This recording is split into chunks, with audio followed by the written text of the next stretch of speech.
I have become a Shai Gilgeous-Alexander, like a true fan this year. Not that I thought he was like bad before watching Shai sucked, but you appreciate him. I have appreciated watching Shai more this season. And I know a lot of last year was the foul merchant conversation. He gets to the line so much. All he's doing is looking for contact and things. Every star of him, every star ever. And it's every star. Every 100%. Every number one option star, especially. This is going to sound like so much hate, and I swear it's not.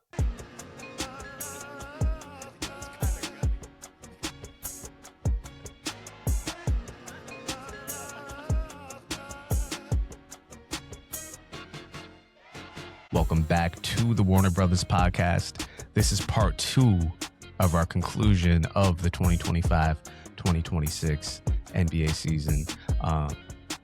Part 2 of our awards show for the 2025-2026 NBA season.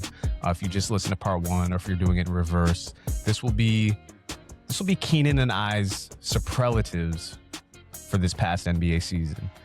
The last episode, obviously, you got MVP, Most Improved, Defensive Player of the Year, Coach of the Year, and all that, Rookie of the Year. This one, it's going to be more tailor-made to Keenan and I's personal preferences and our viewing interests throughout the NBA season.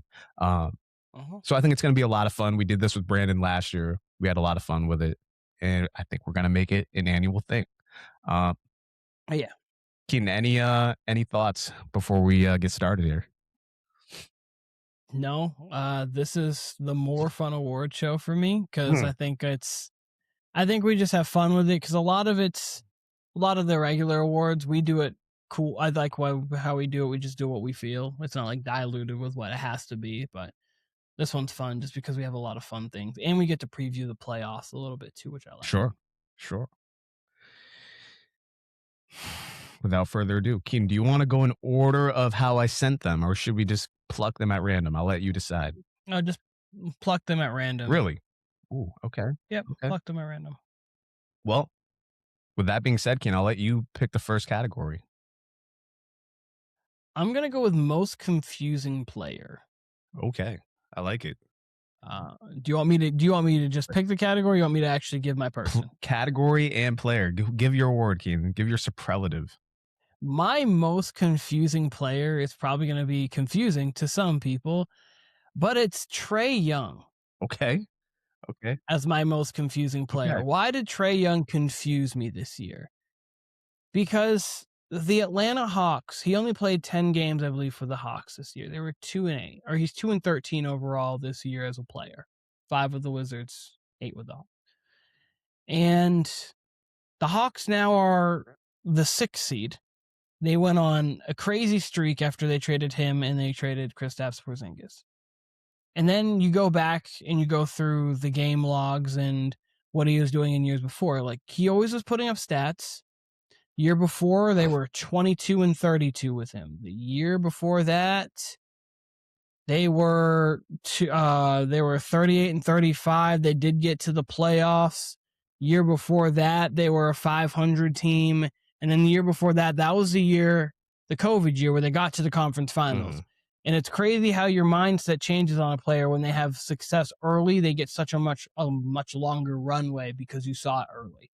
The players who have a bad first series, they're deemed nationally. They're deemed, this player's not real, doesn't show up in the playoffs, and they have to do something massive to show up in the playoffs. The people who do things good early, it's like, Trae Young's a playoff performer regardless. Not that he's not, like, he's been bad, but it's confusing because I thought he was like a franchise guy and the Hawks haven't done anything. And then the second he's off the Hawks turn into one of the best teams in the league. And it's like, was he holding back the Atlanta Hawks? And I don't know if that answer is yes or if the answer is no. It might be both. It's something, but Trae Young, most confusing player because he's made me confused about the Hawks. Because I thought the Hawks are going to be a top 4 seed with him in Kristaps Porzingis. Then when they got rid of both of them, I was like, yep, they're playing for next year. And then they're like, no, actually, Nickeil Alexander-Walker, Jalen Johnson, Dyson Daniels, and the others will take over. I was like, okay, sure, you do you. So.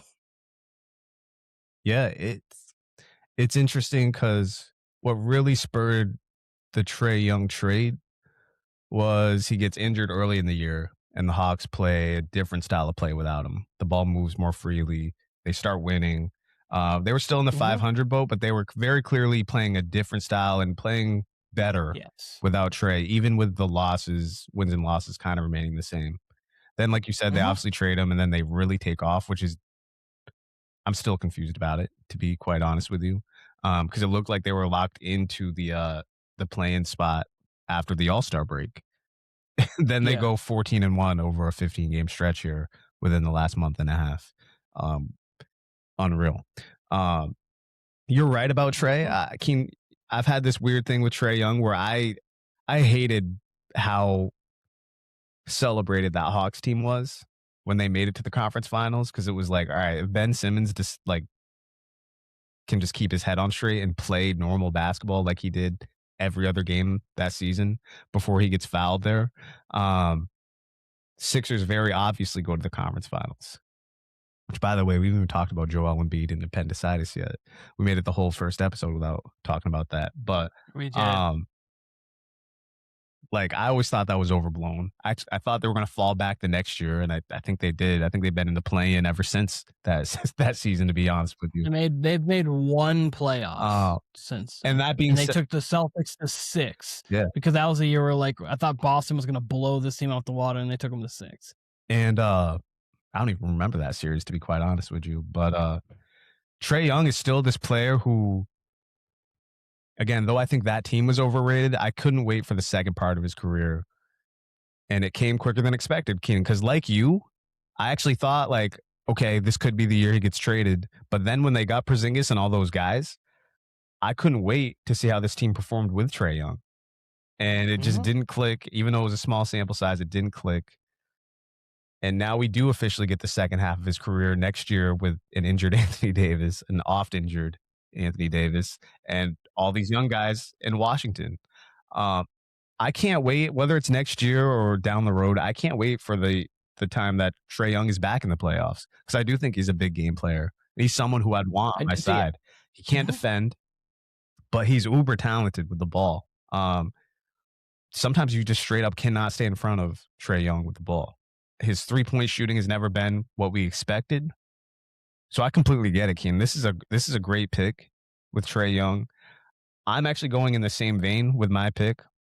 It's not Trae Young. We did not co-sign there, but I went in the same vein. It's Zion Williamson. The Pelicans are one of the worst teams in the league. We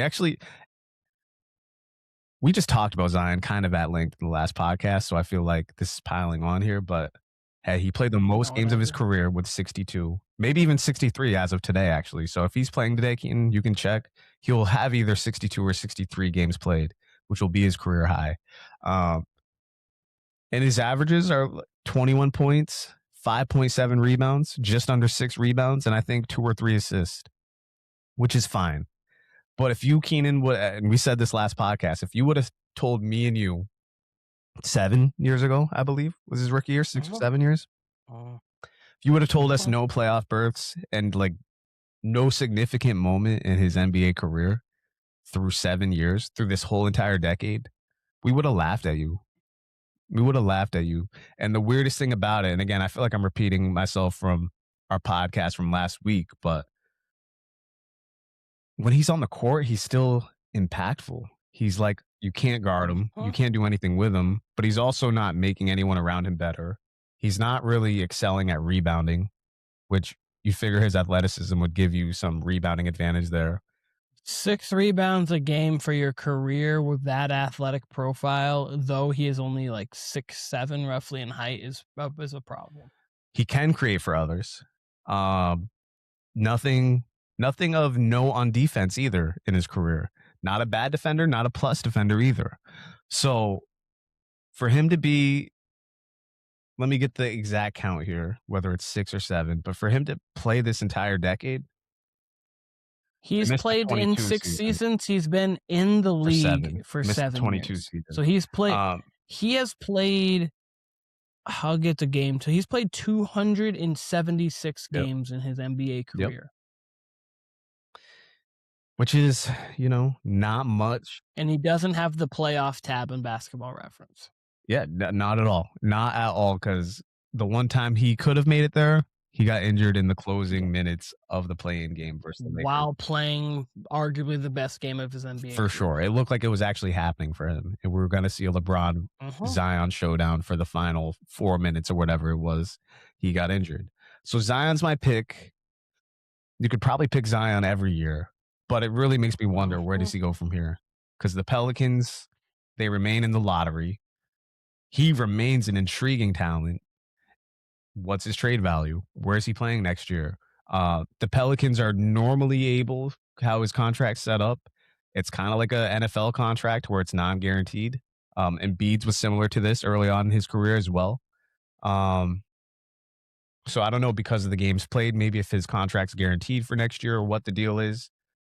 But I can't imagine, like, if he's back on the Pelicans next year and they don't make the playoffs, then we just got to completely write him off in general. But then again, we can't, because his talent's so tantalizing. He's still that. He still can be not that dude. He's not going to be an MVP candidate probably ever, but he still can be an all-star. He can still be an all-NBA level player on the right team. So I can't wait to see what his second half of his career brings. But it seems like we haven't even finished the first half. We haven't even got to step one, because he hasn't even got to the playoffs. So unreal. There's 3 type of teams that will take him. The Clippers and Warriors style team that's like, we're decent. Can he be the person who unlocks a run? If he gets all of the talent out of him, then we've got a championship contender, and hopefully we can get him at a bargain. So there's that team that will take him. Team like the Bulls. It's I threw out the Chicago Bulls last time, a team that is young, but they don't have a lot of hoopla around them. And I think that he could bring that to the city of Chicago if he plays, because he's obviously a high flyer. He is an athlete, and you can obviously talk yourself into, we have a true star when healthy.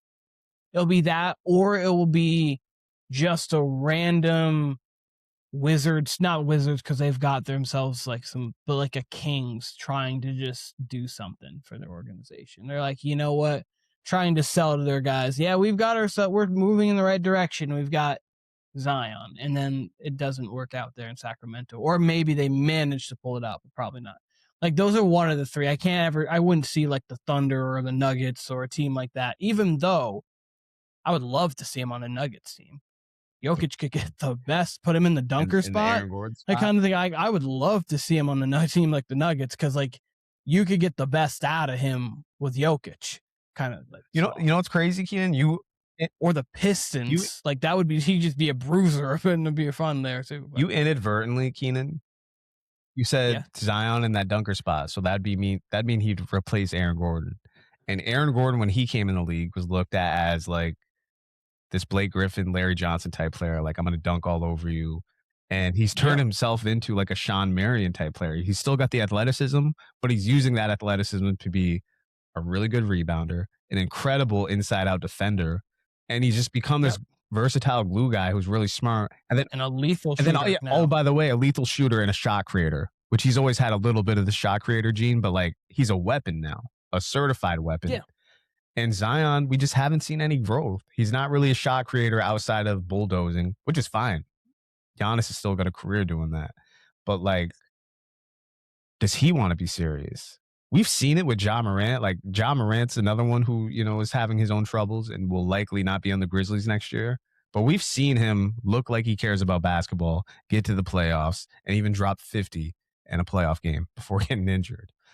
If just a random thing, if we're like, hey, out of that draft class, who has a signature shoe, Zion or Ja? We would have probably thought to ourselves, Ja could get one, but Zion should have a signature shoe. And Zion has a shoe, but Jaws are here. But Zion's are here. Zion at that time was the most hyped American prospect since LeBron. Mainly because of 100%. Instagram and YouTube, but 100%. Most hyped since LeBron for American players. I'm fine with you going confusing player with him, but yeah, we're gonna have more conversations about Zion, because I could. You said in one of your tiers was Sham's notifications, and you had the Grizzlies and you had the Bucks. I think the Pelicans could be there too. We have those notifications on for sure. So, shout out to the tiers. If you haven't seen them, go check out. Go check it out. Go check it out. Very informative. Keenan, I'm going to select most confusing team since you chose most confusing player. So we'll go hand in hand here. It's funny because you basically gave the case for the team I'm choosing, which is the Atlanta Hawks. I did not see that 15-game stretch that we just got here in February and March into April. Did not see that coming at all. And I have admittedly not watched a ton of Hawks basketball this year. And I get it that Jalen Johnson is blossoming into a real guy, might be an all-NBA guy, probably will be an all-NBA guy this season. Yeah.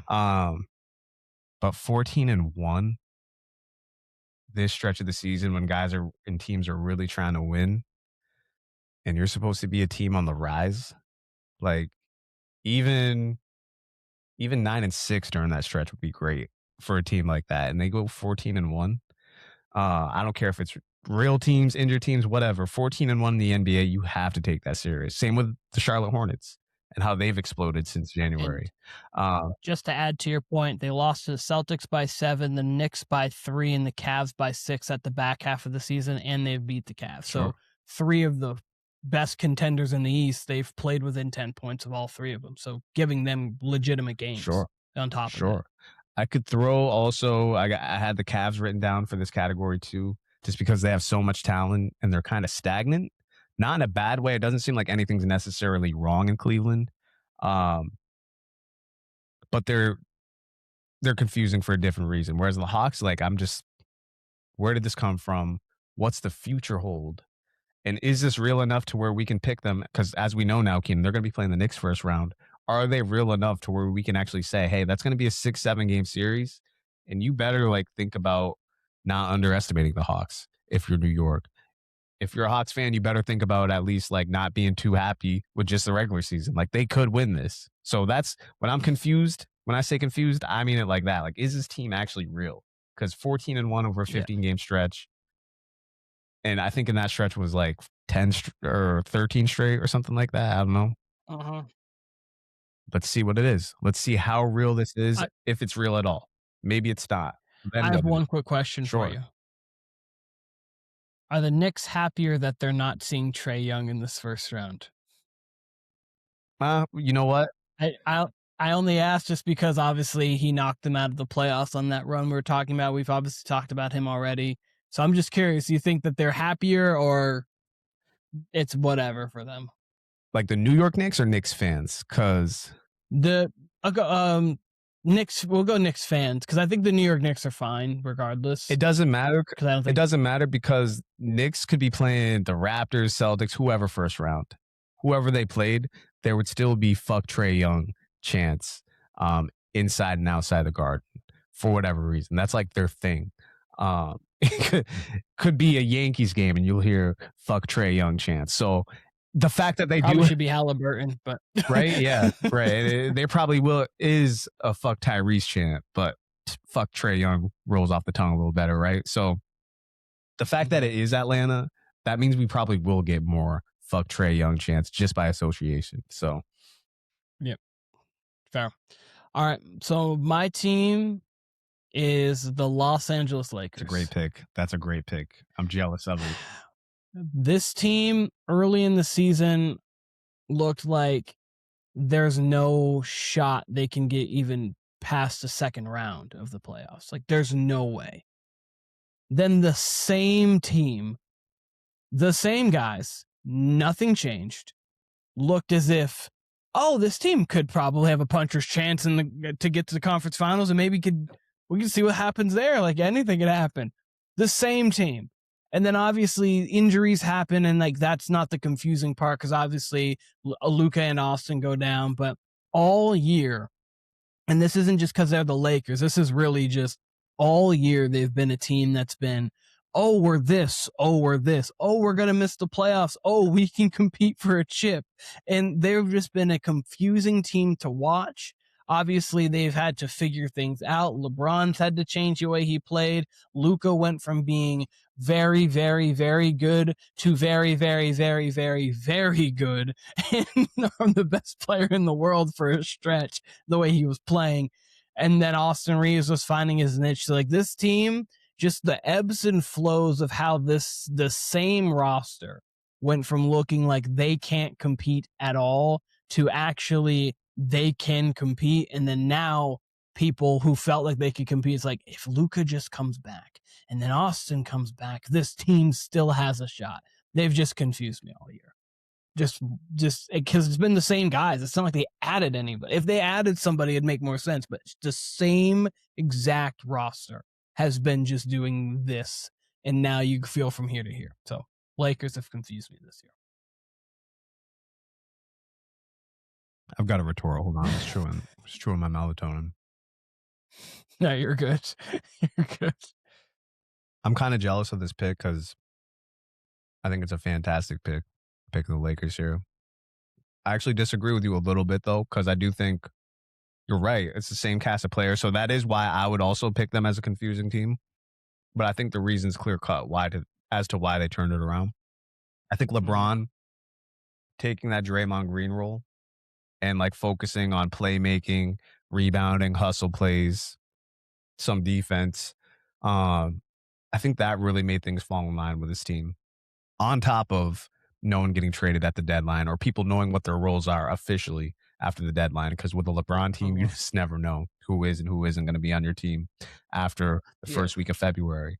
But I think truly once LeBron was like, all right, yeah, I'm the third guy. Like I'm officially really going to hand over the reins more so to Austin Reeves than Luka, because they were already kind of your turn, my turn with Luka. And he was really, Luka had the ball in his hands most of the time anyway. But for him to really fall back and say, hey, we're better with Austin Reeves and Luka having the ball more than me, I'll clean up everything else. Yeah, man.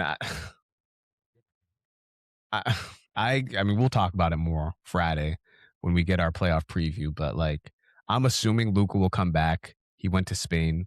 Whether he's actually healthy or not, I think we'll see him in the first round. But man, if this team was fully healthy against whoever they get in the first round, it was going to be one of the best first round matchups. Now, we'll still probably get LeBron and Luka. I don't think we'll get Luka the whole series, but I think Luka comes back eventually. But again, it's such a damper. And we said this a couple of weeks ago, or maybe it was last week when the injury news officially hit with both him and Reeves. But what a gut punch, because this team really was playing some of the best ball here down the stretch. Yes, they were. And before we get into the next one, I just want to quickly mention Jokic has only played 18 minutes, and I know you have like one of those exceptions things, so maybe he hit that so he doesn't have to play. This second half, he's not starting it. So there's actually a chance that the Spurs, and they're playing everybody other than Wemby, so there's a chance the Spurs could come back and win this game, and which would mean that we have the Nuggets slide to the 4. We'll see, though. I just wanted to mention that there. When people see this show, they will know if the Nuggets did that or not. But we're seeing in live time. Next, we're going to stay out of the playoffs, and then we'll go later, and we'll go playoffs at the end. So we'll go favorite player to watch this season. Hit me. I have multiple players written down for this. I'm going to write my first one. I say my first one. I have become a Shai Gilgeous-Alexander, like a true fan this year. Not that I thought he was like bad before, watching Shai sucked, but you appreciate him. I have appreciated watching Shai more this season. And I know a lot of last year was the foul merchant conversation. He gets to the line so much. All he's doing is looking for contact and things. And then we saw during the playoffs, like, even when that wasn't a thing, he could still do it. But he was, obviously, there was times where he doesn't. He's still times that he does it. But I felt like this year it's been less. Every star. Of him. Every star ever. And it's every star. 100%. Every number one option star, especially. I'll give you the one player I think maybe didn't do it. Tim Duncan. That's it. That's it. Yeah. That's it. Jordan did it. Kobe did it. Dwayne Wade did it. Shaq didn't have to do it either. So Shaq and Timmy. Yeah, I'll give you that. Yeah, and LeBron doesn't really have to, but LeBron like gets hit, but he'll still look for him. So every superstar does it, and I thought that was a little bit overblown. But just his start-stop action within the paint, his step back, the balance, the control. He is a super fun player to watch, and I know people at times will say he's boring-ish to watch. I think he is one of the most exhilarating players to watch in the league. The way he can work in the one-on-one, the control and the pace that he has. He plays at his own speed. I love watching him. Then I'm going to quickly give my couple others. Sure. These ones. Shai's the one that I really wanted to highlight. As a guy who's watched pretty much all 82 of the Spurs games this year, Wemby's obviously been a treat. We'll probably talk about him a little bit more later, but Wemby's a treat. Stephon Castle, very much like the athleticism, the burst, and watching him grow as a player. I've really enjoyed watching him. So those two there. And then last but not least, let me shout out my guy, LaMelo Ball. What a guy. I texted you the other day, and I'm like, I'm glad I never sold any of my LaMelo Ball stock. And I've been an open LaMelo Ball fan for a while. So LaMelo's just been super fun to watch because I feel like he's played a style where, you could do something with that. But we had a conversation, as we mentioned on the last pod, I think a couple months ago, about the Garland, LaMelo, and him. It felt like he could be replaced because at times he just didn't feel like the game was like as serious to him. It feels like he's mixed that in with his fun for basketball. So he's got a squad. He's got a team now. We mentioned Brandon Miller we haven't mentioned, but Brandon Miller's been playing really well. Diabate in the paint, he's been playing well for them too. Bridges.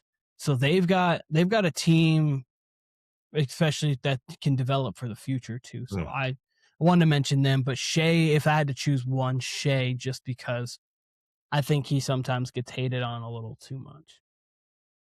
Yeah. I mean, hey, it's one of those things. I mean, I mentioned it. ESPN clearly gets all their topics for the last 12, 15 years off Twitter. I don't think many people, I don't think the stuff with SGA would be regurgitated as much because, again, I've just seen people do it much worse. SGA does foul bait. I'm not saying he doesn't, but is he as bad as Prime Harden? Is he as bad as even Trae Young? Someone who doesn't get to the line as much as SGA, but I think Trae Young's a worse foul baiter. I think maybe even Jalen Brunson. We've seen it from Kobe. We've seen it from Wade. We've seen it from Manu Ginobili. We've seen it from... Name a scorer. Name a scorer. Everybody. They got their own tricks. Hey, let me get to the free throw line. Okay? Let me get 2 easy shots where no one's guarding me from 15 feet, and I get to take a break. Part of the game. It's a skill. Okay. It's a skill, to be honest with you. Seems pretty simple to me. What? You know, I'll never forget watching James Harden slap himself in the face and get a foul. I don't understand with Harden out of anybody. I don't mean to turn this into a Rockets James Harden bass session, but what got me about that is refs go back and watch the game just like the players do. They're watching themselves just like the players do and looking for what they can look for more. How did no one collectively ever be all right, James Harden's clearly doing pretty obvious stuff and it's a pattern here. Just like SGA has his go-to foul baiting, Harden had several moves in his arsenal. They were pretty clear, especially the hooking and all that. And it seems like once it got to the playoffs, they'd be all right, enough of that. But the regular season, it really did seem like James Harden would get away with murder. And that's really my thing with SGA when people complain about him is I'm say what you want. Harden was the fucking Babe Ruth of this shit. And there's foul baiters before Harden, but I've never seen anybody do it quite like Harden ever. And the whistle gets different in the playoffs before you go on. And Shai's still I'll go average 30 in back-to-back playoffs. So it's not like he's not doing it. He's still averaging 30. His free throws have gone down from over 10 to now he's 9 last year, 8 the year before, and he's still averaging 30 because it's Shai, and he's one of the best scorers we've really seen. So just as it is. So who is though someone fun for you to watch this year? My most fun player to watch. I'm going to start with my honorable mentions, Keenan. Okay. Jokic and Wemby are always going to be up there for me. Jokic being probably one of my favorite players in the league. Wemby's in that young LeBron category where it's like if he's on, you've got to watch him because you might just see, 100%. and you probably will see something you've never seen before with this guy. I'd like to throw Knickel on this list as well. I very much enjoyed watching him as a young player as well as Cooper Flagg, but I actually will edge Knickel as far as being the better player that I like to watch play, just because I was so impressed with him as a young player, which you will hear me and Keenan talk about on the previous podcast. My number one player to watch this year was Kawhi Leonard. I thought it was super refreshing. The return of the claw. My God. I mean, I've said this, Keenan. I guarantee you, if you took a podcast from 2025, from 2024, and from 2023, unless he was out for that season, I guarantee you, if you just pick an episode where we're talking about the Clippers, I at one point will say something like, man, Kawhi's so weird. Like, he gets injured and then he comes back like nothing ever happens. And that was definitely the case this year. He missed the first 20 some odd games. He came back, and Keenan, not only was he the Kawhi Leonard we all know and love, to me, he was like playoff Kawhi Leonard this whole year. Yeah. He was a top 5 player. Haven't seen him play that good since like the Raptors playoff run. Consistent on a consistent You basis. could easily make the case for, I'd say the 2020 season too with Kawhi, by the way, too. I'll throw that in there. He was Yeah. Maybe even 21 as well.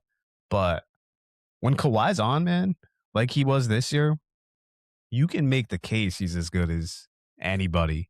You name him, whether it's Wemby, Luka, Jokic, SGA, all these guys. He can, just like in his prime, which apparently he's still in, evidently, he can go bar for bar with anybody. Just like he could go bar for bar with Durant and LeBron in his, again, still prime, apparently, because I can't believe he's still doing this.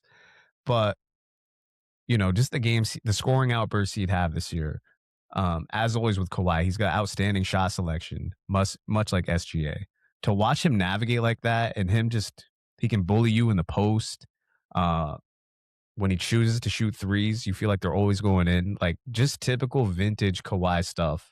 But for it to happen this year, when we all wrote off the Clippers, especially when they were playing poorly without him, and here they are above 500 as a dangerous playoff team. And oh, by the way, maybe a dangerous team next year when it's all said and done, depending on what goes on this offseason. You know, we talk about someone like Zion where it's like, hey, his career hasn't even started yet. You can have new hope with Kawhi and the Clippers because it doesn't seem like it's going to slip anytime soon. His athleticism is still there.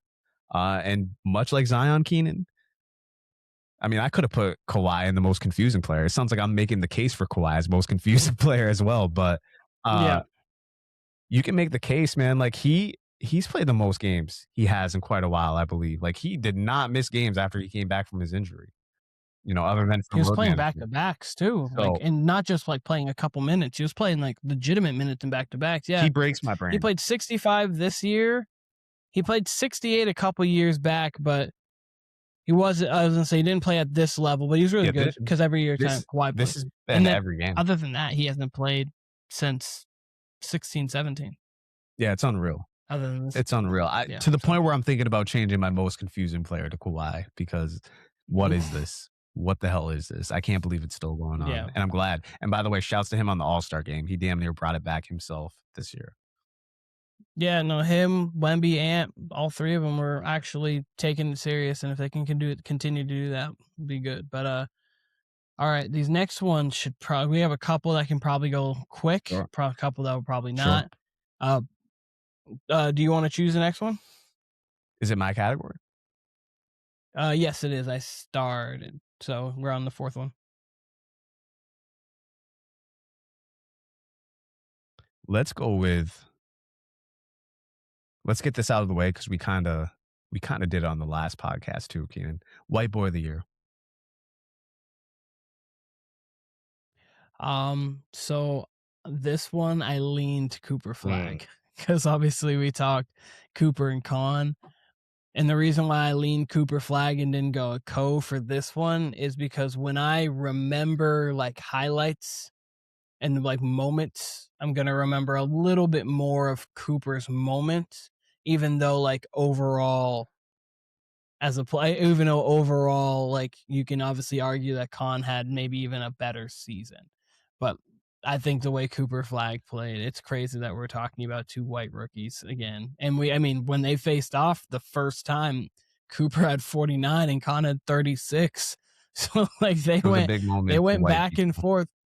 It was. I was watching the game here and I was like, oh my goodness, this is actually fun.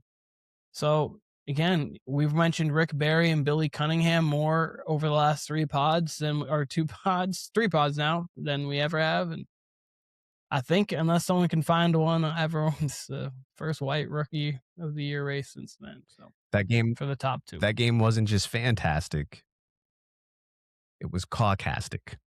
All right. Well, no love. Wow, we can't time you out. No love for that. Wow, it was cawcastic.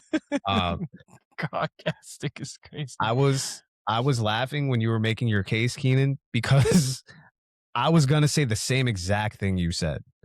I gave Cooper Flagg the nod here over Khan. I didn't go co, which sounds crazy because we each gave them co-rookie of the year last time. And made the same exact case I was going to say. When I think about 2026, which white player is going to come to my mind first? By the way, American white players. This doesn't include Euros. This is strictly a white NBA American player, which used to be funny to make this, Keenan, but like now we've actually got more than 1 or 2 or 3 elite white players in this league. I can't remember who you picked last year. I know Brandon had Tyler Hero. I picked Austin. It may have been Austin Reeves. I can't remember who I picked last year. It might have been Austin Reeves. I think I had Reeves, and who, by the way, like I probably would have picked him if he played more games this year because Reeves was unreal. I'm so mad that we're not going to see him in the first round. But when I think about the 2025-2026 NBA season, which white American NBA player is going to stick out to me the most? Yeah, it's going to be Cooper Flagg. He's the great white hope for a reason, but apparently be him and Khan and Austin Reeves and Tyler Hero as the great white hopes. Maybe it just won't be Cooper. So yeah, we co-signed that. And then next year we have Thomas Houck. He's out of Florida. He's going to be probably going to be a lottery pick. So if I'm just judging by name, I'm going to say no. I can't picture anyone named Thomas Houck being good at any sport, not even football. But I mean, I could be wrong. I'm just judging by names. I'm just judging. But nice. He averaged 17 and 6 this year. So we'll see. Next, I'm going to go one of the funniest moments of the year. And this one might be a little recency bias off of what I've seen. But LaMelo basketball ball passing up the layup. Dribbling out to the corner and shooting a 3, making it, and then just going down the court yelling, "This is what I do." It's one of the funniest things I've ever. I mean, it would have been a contested layup at the basket. But it was a layup at the basket, and it wasn't a Ben Simmons situation where he was like, "I just got to pass it off." He was like, "Nah, let me go get 3 instead of 2." And at least he hit it, but I thought that was hilarious because I was like, why aren't we just taking the layup, LaMelo? And he's like, you know what? Let me go out to this corner 3. So doing LaMelo ball things. Doing LaMelo ball things. So he's going to be in the running for something funny every single year. So LaMelo ball. My funniest moment of the year actually came from the same exact matchup, the Hornets and Pistons, but not the same exact game. I'm talking about the brawl from earlier and Isaiah Stewart running off the bench. Double ice bag. Before I break down that moment, Keenan, I do want to say I looked at my awards from last year and Isaiah Stewart won my funniest moment last year as well. I don't actually know what I picked for his funniest moment, but I had Isaiah Stewart written down, so I might have to go back and listen. So he might be our first back-to-back winner for these WBP superlatives. I don't know, and I would love to know what I picked for him last year because it's just not coming to my mind. But him running off the bench, just bypassing like the one sacred NBA rule. Like every time you see a friggin' dust up in these games, like you got the assistant coaches running to the bench to just get in front and make sure no one does anything. Anytime there's a brawl, anytime there's less than a brawl. Can't even remember the last time anyone actually came off the bench or got suspended. Maybe the time Amari came off the bench when Nash got hip checked. And that was still like almost 20 years ago or something like that. Isaiah Stewart in a regular season game, like he just couldn't contain himself. He saw action and he wanted to bring more action and sprinted off the bench. And Miles Bridges luckily hit him with a takedown UFC style, which, by the way, Keenan, completely off topic, but just triggered me because I said UFC. All-time instant classic card last night in Miami from the UFC. Unreal card. Swear to God. Okay. Which, by the way, while we're at it, like that just might be Isaiah Stewart's future career if he keeps running off benches trying to start fights. That being said, or at least the WWE. He probably he wants the real deal. He wants the real deal. Yeah, he does. You're right. Maybe boxing, even. I don't know, but hey, man, I hope to God we get Pistons Hornets first round. Not only because it's going to be competitive, but because these two teams hate each other. That same game, like you said, Keen, LaMelo and Isaiah were jawing, but they didn't even shake hands. The Pistons didn't even shake hands with the Hornets coming off the court. They don't like each other. I hope this happens. I hope we get another Isaiah Stewart dust up here in the first round because he can't contain himself. It doesn't matter if it's the playoffs. It wouldn't matter if it was the NBA Finals, to be honest with you. I don't think there's anything stopping this guy from just wanting to stand and bang with somebody. He wants to throw hands. He's like, hey, I love the NBA. I have the talent to be in the NBA, but I'm born to fight. I'm born to brawl, and I'm born to hurt people. And obviously we don't want this to happen, but he was meant for the Malice in the Palace. Like he's missed his calling there, and he's in the wrong Pistons era. Yeah, he was meant for the bad boys. He's meant to be a bad. He was meant for the bad boys too. Like he is just in the wrong Pistons era, but he's trying to bring it. So, all right, Kyle, what is next? All right, funniest moment. From funniest moment, Keen, we'll go to the what the fuck moment of the season, WTF moment of the season. I imagine this is going to be unanimous, but I could be wrong. I would think it's Bam's 83. It definitely is for me. I can't speak for you, but I would think it is for you because how, why, it brought together insane NBA discourse, which I took part in. I did a solo pod after saying how bad it was or how disappointed I was with the last 4 minutes. I've softened my stance a little bit. Can't talk tonight. I've softened my stance a little bit on that 83-point game because it was against the Wizards, who are just doing disgusting tank work, much like the Jazz and much like other teams near the bottom. So like, how can I be mad at Bam for going out of his way to better himself or be in the history books himself when the Wizards are going out of their way to just lose games, right?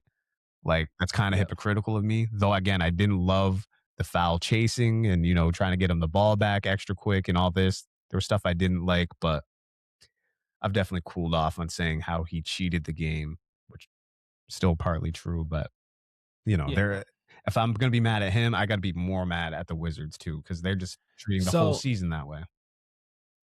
So I've also, when it comes to that, because I didn't love it at all. I wasn't as strong and vocal about it as you, but I didn't love it.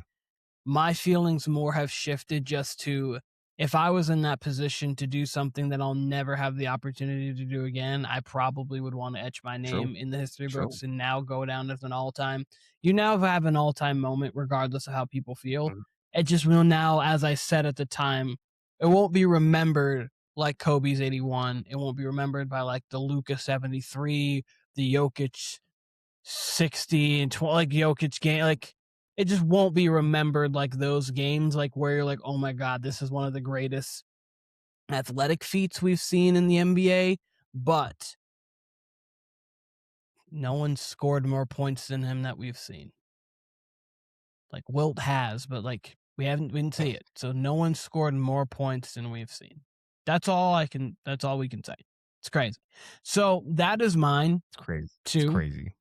Obviously. The only other moment that I want to bring up is Wemby's opening night. Because I remember against Dallas, because you and I just had podcast, like we were podding and then we were talking afterwards, and we're like, the league is over. He had the insane reverse dunk. He was doing whatever he wanted to. He had that between the legs, behind the back, Steph Curry's step back in the second half. And every single person in the entire world was like, what are we watching right now? Because it was his first game back since being injured, and it was like, okay, his MVP's odds went from like being like 7th to like 3rd. He just shot up after one game, and it was like, okay, we're like, is the league actually done? It could be. So that was my other thing that I thought of, was him opening night, because me and you were talking. I was Darren Medley to say that he's the greatest player he's ever seen just off that game. Yeah, no, like just like there's just things where it's just like crazy. So that was my other moment. And then that's going to lead into the best player that I saw this year, which was Wemby. Which is why I was going back and forth on MVP, because I was like, I had Shai, but then if you watch the last episode, if you haven't yet, go watch all the awards. But I was just having an aneurysm trying to decide who my MVP of the year was going to be this year, because it was just so much. But when I think back to this year, I'm going to think of Wemby first, which is why I also think he might be the MVP of the league. But again, when you look at what happened and like you break everything, like I get why you could go Shai, get why you can go Jokic. It's like the same thing as last year. When I thought about last year in the regular season specifically, I think Jokic. I think the most outstanding moments are Jokic. You obviously think the Thunder, because the Thunder won it all, but I thought Jokic. So he was the best player I saw last year, and this year it's Wemby, because I'm going to go back and I'm going to think Wemby. Hard to argue that at all. I mean, I'll cut to the chase here. Like, I had Wemby down as well, and Wemby was definitely the most eye-catching player I saw this year, and probably will continue to be the rest of his career, or at least the rest of his prime. Mm-hmm. I hate to say it, man. I defaulted to Jokic. He was the best player I saw this year. Again, it's never a wrong answer. He continues to have the most ridiculous stat lines. He continues to have the most ridiculous 100%. Stat lines, which, by the way, Wemby's on his corner for that too, because like as we said, Wemby's playing 29 minutes a night, and he'll just have, you know, the ridiculous stat lines that Luka and Jokic do, but including with blocks and steals, which is insane. I'm kind of with you. I'll probably remember, honestly, Wemby and Jokic probably before SGA this season. Honestly, probably remember all three of them together. I'll remember Luka too. I'll remember because the race itself, I think for like the back half of the season, I think I'm going to remember all four. But like the first name that comes to my mind is Wemby. Yeah. It's just the first name. Yeah. Yeah. I mean, look, man, I mean, go through each year, but I mean, Jokic had such incredible games, such incredible stat lines, continues to be the smartest player in the league. He never makes a wrong play, it seems like. But kind of what sealed it for me is, you know, Spurs Nuggets last weekend. And you got Jokic just like figuring out and outplaying to some degree Wemby as the game goes on, hitting that incredible shot over Wemby in OT. I hate to say it because, you know, it might seem like some Jokic glaze, but like I can't help but default to this guy when he's averaging a triple-double, when he'll put up 55 when he wants to, when he wants to go grab 24 boards on a given night, when he wants to have 17 assists on a given night, or by the way, when he wants to put up a 20-20-20 on a given night. What can I do? It's not glaze. I mean, every year it could have been Mike.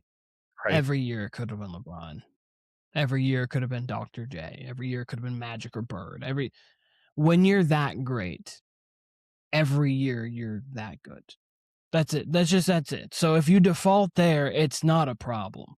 If you want to show other people love, you can, but if you default there, not a problem. No issues at all. But that is the end of the regular season stuff. Mm-hmm.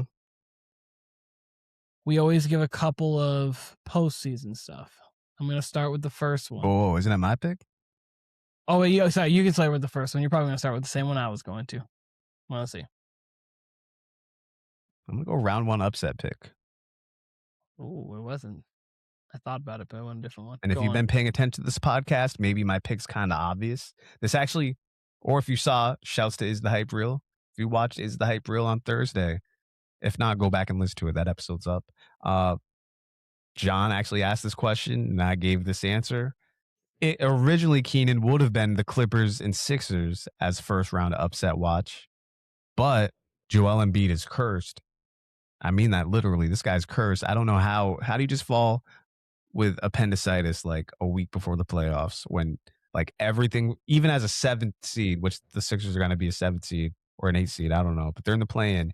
Even being a play-in team, it kind of looked like they were going to be a team that was going to be scary and that you could depend on. Funny enough. And what happens? Literally could have been any other point in the season, and you would have been fine.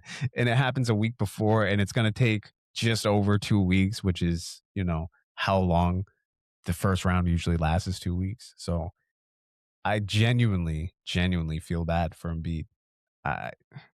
People want to call him a choker. Yeah. There's been times where he has choked. Yes. There's some times where it's genuinely never been his fault. It's kind of unreal. But back to it. My first round upset watch, like what lower seed do I think could actually make some noise and possibly even win the first round? It's the Los Angeles Clippers. Why? I just told you why with the whole Kawhi thing. He's playing as well as anybody. I don't think it's crazy to say. Let's say it's Thunder's Clippers first round. Safe to say, Keenan, the Clippers win one game. Do you think it's a sweep? Do you think they win one? I think they can win one. Yeah. I think so. They should win one. I think so. And I think they're going to win 2. I genuinely think they're going to push the Thunder to 2. I'm not going to pick the Clippers, but I'll give you the same scenario I gave you last podcast. We talked about it.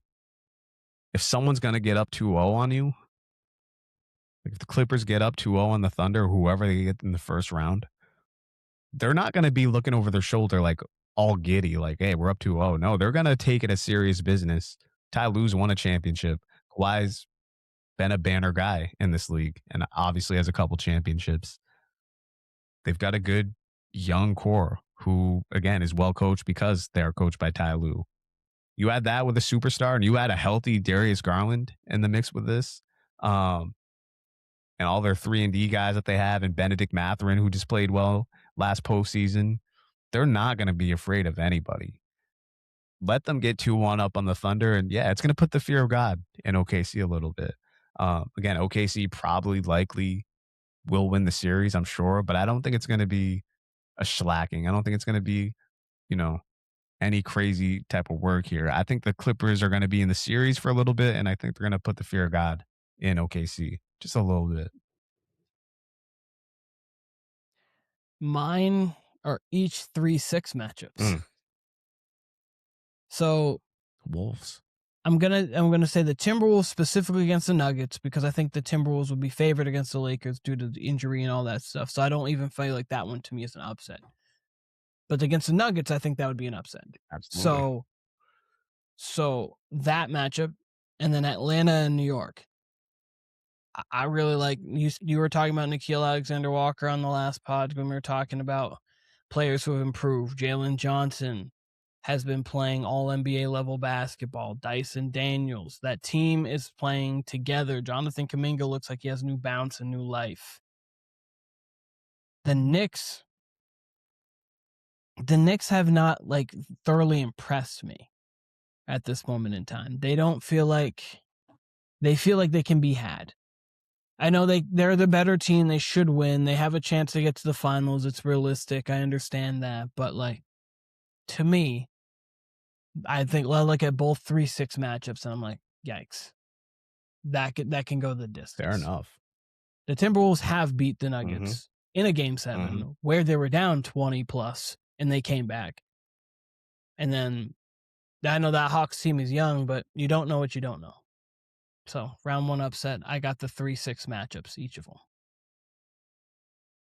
Yeah, T-Wolves Nuggets is such an even series to me because of the Timberwolves' past success that I almost didn't even think of it. But I do actually think, compared to years past, I do think this team's like decisively better than the T-Wolves a little bit. But the thing with the T-Wolves is they ain't gonna be afraid at all. So no. I kind of hope. And they've got a kind of killer who can put it together. Nuggets up 10 on the Spurs, by the way, with just over 9 minutes left. So yep, Nuggets could find their way to fall out. Next category is you, by the way. Yeah, and the Lakers should win that game going away. They're up. Oh yeah, they're up 109-86 with 7 minutes left. So it comes down to, can the Spurs beat the Nuggets backups when the Nuggets backups were gifted a lead? We'll see. Mine's the sleeping giant, and I always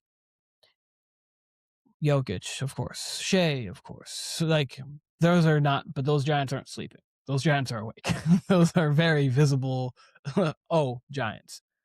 I have 2. One is Cade Cunningham. I think Cade Cunningham has been a little slept on, where a lot of people are like, the Pistons aren't a real contender. He has looked pretty much like Cade since he's been back. I know he hasn't played like the minutes, but he hasn't looked like the burst is different, or maybe his win's obviously a little different, but you can match that. And I think the Pistons have a chance now that they've found some outside playmaking and scoring. I think it's going to be interesting. So Cade Cunningham, I think, could be like, hey guys, MVP candidate is what I am. True player, what I am. Put some respect on my name. And then the other guy who I just mentioned in a 3-6 matchup who could be an upset is Anthony Edwards. Again, we've talked about this big 4 this year. Wemby, Luka, Jokic, Shai. Not in that order, but we've talked about this big 4. He's like, it's a big 5. Like, why am I left out of this? He's had the knee injury, but like, there's no Ant does not feel like he is left out of that tape. Like, there's a definitive best 5 in the league, and I'm in that conversation. I might not be 5. So I think he could come out again and just remind people at all, like he did last year and the year before, like, oh, I'm really him. So those are my 2 sleeping giants. I'm going to give you an honorable mention, and I wasn't expecting to say this. Jason Tatum absolutely qualifies for this category. That's not my pick, but I'll say it again, man. Did not expect him to be playing this well this early. To the fact that, like you said, the Celtics are the favorite to come out of the East. Insanity. I can't believe how seamlessly he's meshed. I can't believe how confident he is in his body already, coming off the worst injury you could have as a pro athlete. Makes no sense. It breaks my brain. And maybe I will give it Keenan because, they think they can win a ring this year. And they handled every step from as soon as that dude tore his ACL in May last year. They've handled every single moment since then with the purpose of being in this position right here. And it's gone way too perfect to even like right up. 2nd seed, home court advantage. And oh, by the way, it's like he never even left. Oh, and Jalen went up a level too. So, you know what? Because of that, I'm going to throw him in here for a which I was not expecting to do like 2 minutes ago. So Jason Tatum is 1B. 1A, man, it's obvious to me. Down to the name of this award or superlative being sleeping giant. Wemby. I mean, we're finally going to see it unleashed. He's going to get 40 minutes a night, which we've seen a little more of here down the stretch. Just like that Nuggets Warriors series, I believe in 2013 or 14, I think it was 14 with Steph Curry, where like 2012, 2013. Was it 13? Damn. He'd had coming out party moments like the Knicks game where he had 54 at the Garden. And even still, the playoffs were his real coming out party. So even though we know Wemby, even though NBA fans know Wemby, and we saw it in the Olympics and we've seen it all this season, this is really where he's going to make his name. You don't solidify it until the playoffs. That 22-point third quarter Steph had, and then the 40-point game against the Spurs, taking them to 6. That was when we were like, oh, this guy can be special. So, and we know Wemby can be special, but like this is when you're like, I'm special. Like this, I'm really him. That's when the playoffs come around. And that's the thing about it is it's inevitable. He's put up insane numbers all year. He's on the short list for MVP, as we have talked about in both of these episodes. And guess what? We're finally going to see more of him, and we're going to see him when it matters. And oh, by the way, they have a real chance to win the chip this year. Whether you have them or don't have them in the chip, they got a real shot at it. So we're going to see like full-blown Wemby. Whatever like he's supposed to be, we're going to see the first iteration of it without a doubt this year, barring injury. So he is like the most sleeping giant there ever was, because we're finally going to see it. And they've actually like held him back for this reason. Sleeping giant. So we only have one left, even though technically it's supposed to be on you. I'm going to go because my team, the category team I am most looking forward to watching the playoffs, and it is the San Antonio Spurs for the reasons you spoke of on one. How good is this team? This team looking like they're going to lose to the Nuggets. They could come back, but it looks like so they're going to be a 62-win team from a team who won 34 games last year, 22 the year before that, and the year before that. They have bounced. They have De'Aaron Fox, who's played well in his one playoff series that he's played in. You've got Stephon Castle, who's super young. Dylan Harper's young. You've got Victor Wembanyama, who's young. You've got Mitch Johnson, who is a first-time full-year head coach. So you've got all this youth, but you've got all this talent. How do you do? We saw it a couple years back with the Thunder. The Thunder were the same way. It's like you didn't have Shai much in the playoffs, and J-Dub, and Chet, and then you have Mark Dagnall's a new coach. Like, so all of the same things. It's like, what were they going to do? And they got to the second round, they lost to the Mavs, and they got to the championship, and they won it all last year. Are the Spurs going to be that first-year Thunder, or are they going to be that second-year Thunder? Or are they going to have their own little variation? What are the Spurs going to be these playoffs? We don't know. We will see. It's going to be a blast to see. Their first-round matchup either could be the Clippers, Blazers, or Suns, all three of which could give them a little bit of a tough time depending on who it is.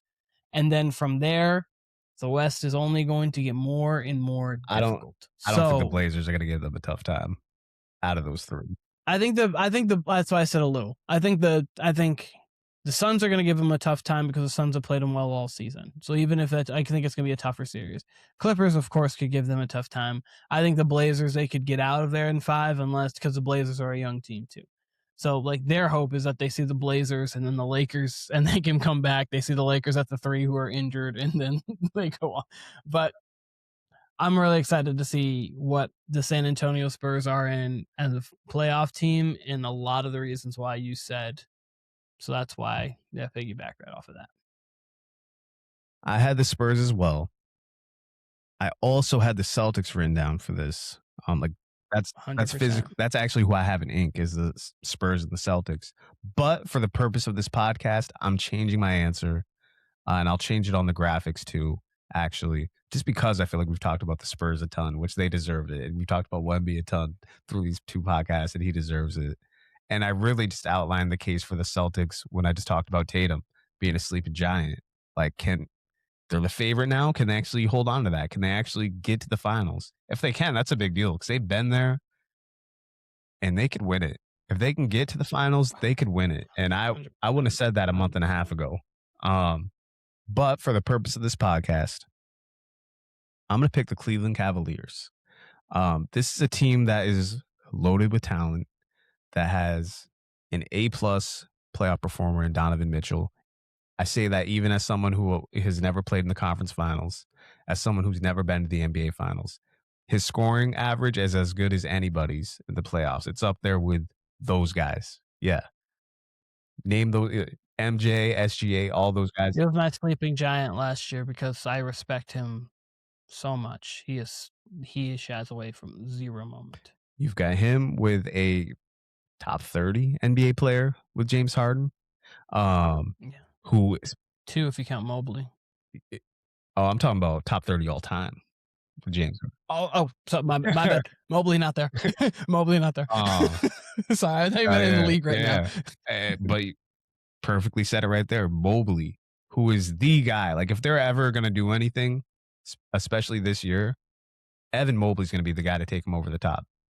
He'll be the one. They got Jarrett Allen. They've got a bench. They've got a real coach.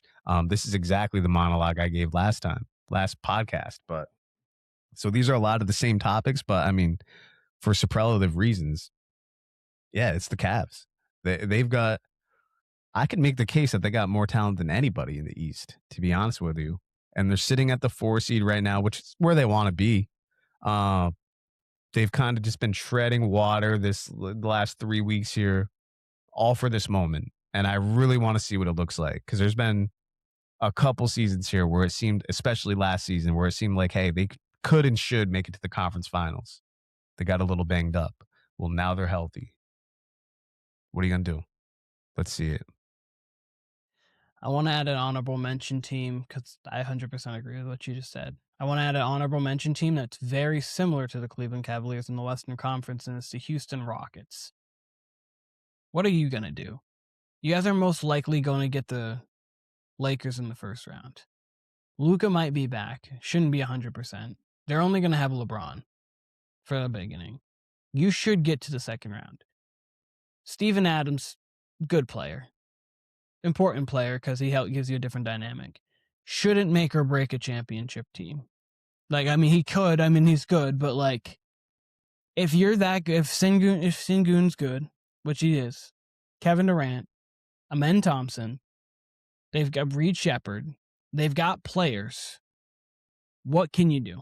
I'm interested to see what this team actually has, and I'm also interested to see Kevin Durant in the playoffs. Mm-hmm.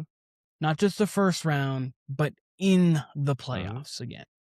How good are you, KD? Can you get it done? Can you do? And obviously, you're playing the Thunder in the second round. You're going to be playing the Thunder in the second round unless a miracle happens. So that's going to be a difficult series. But can you take them 6? Can you maybe make it an interesting 7-game series? Are you going to get blown out in 4? Are you going to get dog walked in 5? How are you going to make this season go? Are we going to remember this Rockets season for being a good one, an A one, or a bad one? So I'm interested to see what that team does. Not mad at it. Only thing I'll say is the only reason Steven Adams makes or breaks their season so badly, so effectively, is because they built their team to be like giant, double big, and they got Jabari Smith. They effectively got Durant playing there too, with Jabari Smith there, and then Amen Thompson. So he's been passing the ball like he's been playing the one a little bit. Yeah, exactly. He's basically their one on offense, and Amen on paper is their one, and he's a 2 guard. He's a wing. So this team's giant, and Steven Adams was the anchor to that. He's no longer there, and I've mentioned this a couple times. It's crazy to me that they didn't try to either go get another center, but at least not go and get another playmaker after he got injured. They did nothing at the deadline. And Steven Adams had been ruled out for the season at that point. I can't believe they didn't try to replace at least Van Vliet at that point. Then at least that gives you options, because you got the talent there, but you very clearly need a second creator. A guy like a Bones Highland, not him specifically because he's useful, but guys like that, you would have thought someone who can give you some sort of life. Go get someone like that. I don't know, but yeah, no, I'm with you there. That's it. That's all I got. WBP Superlatives Part 2, second annual. Yep. You like to ask about my final thoughts? My final thoughts are Clint Capella made his first NBA triple. That's Congrats. It's my last Congrats thought. to Double C. Congrats to Clint Capella.